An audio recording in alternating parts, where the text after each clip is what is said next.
Selamat pagi saudara-saudaraku yang terkasih dalam Yesus Kristus. Salam berjumpa kembali dalam Insani, Inspirasi Sabda Allah hari ini, Kamis tanggal 24 Juni 2021.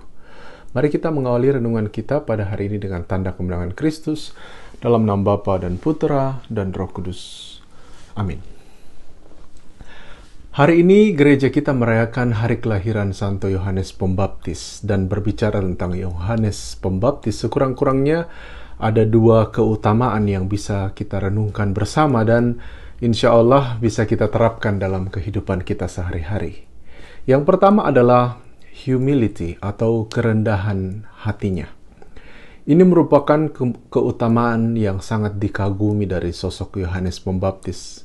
Karena keutamaan ini, ia tidak pernah menginginkan jika perhatian orang terarah kepadanya, melainkan ia mengarahkan agar perhatian orang atau perhatian kita senantiasa tertuju hanya kepada Yesus.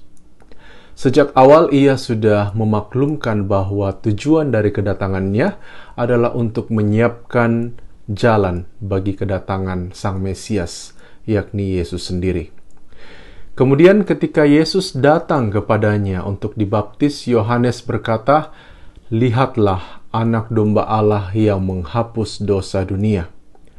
Perkataan Yohanes ini sampai sekarang pun selalu kita dengarkan pada saat misa, yakni ketika imam yang memimpin perayaan Ekaristi mengangkat tubuh Kristus kemudian berkata, "Lihatlah Anak Domba Allah yang menghapus dosa dunia." Kemudian menambahkan, "Berbahagialah kita yang diundang ke perjamuannya." Setelah membaptis Yesus, Yohanes tidak menggunakan peristiwa besar dan mulia itu sebagai panggung untuk ketenarannya. Sesaat setelah membaptis Yesus, Yohanes kembali mengarahkan perhatian orang-orang agar tertuju kepada Yesus dengan berkata, "Ia harus semakin besar dan aku harus semakin kecil." Saudari-saudaraku terkasih, pada zaman itu sebenarnya ada sebuah harapan yang berkembang di kalangan orang-orang Yahudi bahwa Nabi Elia akan kembali ke bumi sekali lagi untuk mempersiapkan mereka menyambut kedatangan Sang Mesias yang telah mereka nanti-nantikan. Mereka tidak menyadari bahwa Yesuslah Sang Mesias yang mereka nanti-nantikan itu. Dan dalam hal ini, Yohanes adalah perwujudan dari Nabi Elia yang menyiapkan jalan untuk kedatangan Yesus. Peran besar Yohanes dalam sejarah keselamatan manusia yang dijalaninya dengan penuh kerendahan hati malah luput dari perhatian mata dan hati dari orang-orang Yahudi ketika itu. Itu poin yang pertama. Poin yang kedua atau keutamaan kedua yang bisa kita pelajari dari Yohanes adalah keteguhan hatinya akan kebenaran yang diyakininya. Dalam kitab suci kita melihat bagaimana keberanian besar Yohanes dalam mengutuk pernikahan Herodes dengan istri dari saudara Herodes sendiri. Di zaman modern sekarang pun saya kira hal ini tetap aktual bagi kita, bahwa tidak semua sesuatu yang dilegalkan secara hukum adalah benar secara moral. Sebut saja misalnya perceraian dan aborsi. Karena menentang pelanggaran moral ini, Yohanes pun kemudian ditangkap dan dipenjarakan. Keteguhan hati Yohanes akan kebenaran yang dibela dan diyakininya harus dibayar mahal, yakni dengan pemenggalan kepalanya di dalam penjara.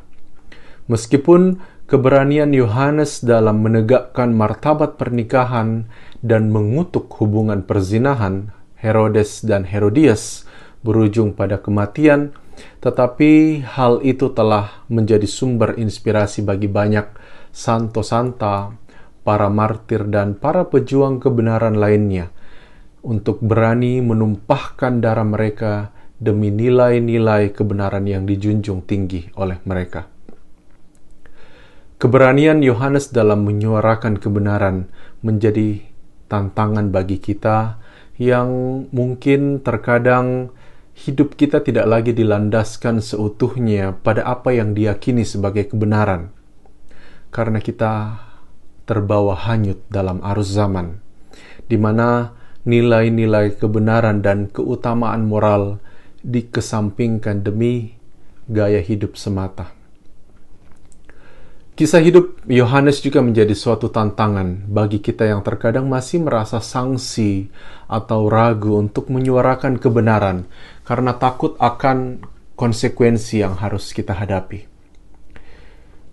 Saudari-saudaraku terkasih, melalui kisah hidup Santo Yohanes Pembaptis, sekali lagi kita diingatkan akan dua keutamaan hidup yang tetap relevan untuk kita terapkan hingga saat ini. Pertama adalah kerendahan hatinya, yang tidak melakukan pencitraan, tidak mencari ketenaran melalui pelayanannya, tetapi menempatkan Yesus di atas segala-galanya. Dan kedua, keteguhan dan keberaniannya untuk menyuarakan kebenaran yang diyakininya. Sekiranya keberanian Yohanes Pembaptis turut membangkitkan semangat dalam diri kita untuk berani menyuarakan kebenaran yang kita yakini di dalam lingkungan hidup kita sehari-hari. Semoga kisah hidup Santo Yohanes Pembaptis menjadi salah satu inspirasi kita dalam usaha kita untuk menjadi pengikut Kristus yang sejati. Santo Yohanes Pembaptis, doakanlah kami. Amin. Dalam nama Bapa dan Putra dan Roh Kudus. Amin.